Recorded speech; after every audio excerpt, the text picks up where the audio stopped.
Hello guys! Good morning! Walang nagtatanong pero gusto ko lang ikwento na gusto ko lang sabihin bakit nga ba hindi na ako nag-upload. So, unang-una, maganda ang ilong ko. Charot. Unang-una kasi wala naman nanonood. Minsan talaga guys umay mag-upload. Unang-una mahirap mag-edit. Kahit di ka naman magaling mag-edit, kapag nag-edit ka, nakakapagod.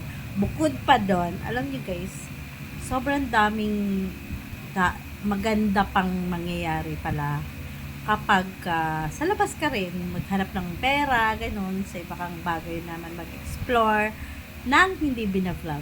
Minsan kasi nakakaumay din yung laging tutok ang cellphone. Kasi, ang hirap nga mag-edit. Bukod pa doon, napupuno ang cellphone.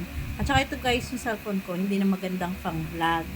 Hindi na rin siya magandang pang video.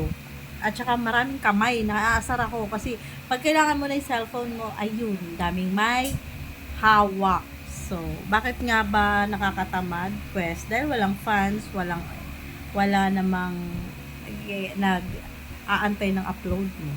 So, yun lang. Yun lang muna for today's video. Bye.